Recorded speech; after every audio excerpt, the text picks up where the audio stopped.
tepër. Leka një tjetër fitore dhe mbyllni aty ku duhet, në vendin e parë fazën e dytë kampionatit. Po, pa diskutim ishte një mbyllje e bukur e kampionatit. Duhet të shpreh një falënderim të madh për vajzat, një bravo të madhe. Kanë bërë një kampionat jashtëzakonisht i mirë me gjithë problematikat që mund të kenë si kampionat, por kanë bërë një kampionat shumë të mirë dhe duhet t'i falenderoj shumë të vajzat. Nesha sot ishte një ndeshje shumë e bukur, e dominuar në gjitha drejtimet nga ekipi jon. Bile duhet mu bë pishman pse nuk u shënuan gola pak më tepër, por gjithsesi ishte një ndeshje shumë e bukur, vajzat realizuan gjitha detyrat dhe do t'i japi falënderim të madh. Kolegu ju i Gavo i Gramshit theksoi se në finale do të jetë skuadra aty, pse jo pretendente. Gjithë secili ka të drejtën e vet me pas ato objektivet e veta, me pretendu, por Vllaznia do të jenë aty ku i takon me kanë Vllaznis, do ta vazhdojmë në ndeshjen finalfor aty ku kena lënë me fitore. Person ngjarjet me skuadrën U17, dënimet drastike, sa kanë ndikuar tek skuadra parë sepse një pjesë e vajzave janë edhe kontingjenti juaj. Të them të drejtën ishte një ngjarje jashtëzakonisht e keqe, një ndavendime drastike që nuk duhet të jenë në futbollin e femrave, sepse vajzat nuk ka si bën e gjanë, thjesht protestuan me lot në sy, protestuan për gabimet e arbitrave, por çfarë them unë, kanë pa më të arsyeshme ata atje Komisioni Disiplinë që nuk më duket normale, ato lloj dënimesh, gjitha vajzat, 7 vajza, ka dënuar vajzë 13 vjeçë që ajo ishte në bankinë, që s'kishte lidhje me atë punë, por gjithsesi nuk kanë ngjarje e bukur, sepse kështu i frenon vajzat, kështu i frenon futbollin, nuk i rrit, nuk i ngroh këta vajza që të marrin në futboll. Leka, javën e ardhshme hidhet shorti i gjysmëfinaleve, kë preferon Vllaznia?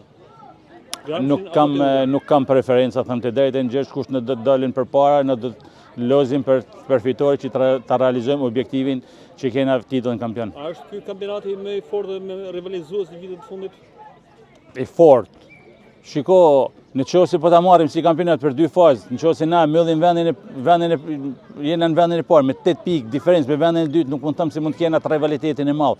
Por ato mënyrën si e kanë formatu këta kampionatin, federata mund të quhet edhe rivalitet, mandena, sepse përderisa të zerohen pikë dhe fillojmë nga fillimi edhe herë një kampionat tjetër, nuk më duket normale. Por them të drejtë, Vllaznia është në vendin ku i takon Vllaznisë. Vllaznia bën një kampionat me gjitha fitore, vetëm një barazim me Fierin që edhe aty nuk na duhet rezultati, por jena në vendin e parë edhe do ta vazhdojmë me këtu ku kena lënë me fitore. Nikotin Leka rekordmen dhe fitimin e trofeve të kampion për kupët e Shqipërisë.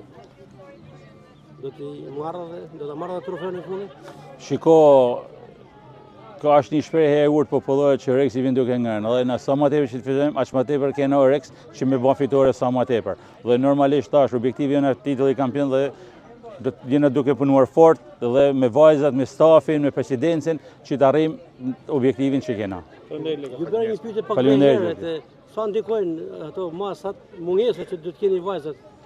Se një pjesë aty në vajzave janë edhe tek probleme juaj. Ne nuk na pengojnë dhe nuk na bëjnë gjë mungesat e vajzave për te ekipi i parë, sepse na jena i vetmi ekip Shqipni që kena pas 2 ekipe të ndara në kuptimin e fjalës, U17 dhe ekipi i parë. Sikur zhvillon ndeshjet një mas një, 17 një ora më poshtë dhe mandena ekipi i parë, ne nuk kena pas problema asnjëherë, nuk kena si ekipe tjera që i kanë lënë gjithmonë ndeshjet, i kanë koordinu ndeshjen e njënës ekip me e bën më përpara, i ditë ose 2 që mandena me lut me po ato vajza me lut me ekipin tjetër. Ne kena pas ndara, por ne na vjen keq pse nollin ato ngjarje, pse nollin ato vendime drastike që janë lënë, se ne nuk na pengon. Ose nuk e ul moralin vajzave të ekipit, por përkundazi i rritet morali duke pa drejtësitë që bëhen, i rritet morali më tepër që të luftojmë edhe më fort që të arrijmë titullin. Faleminderit. Faleminderit për jush.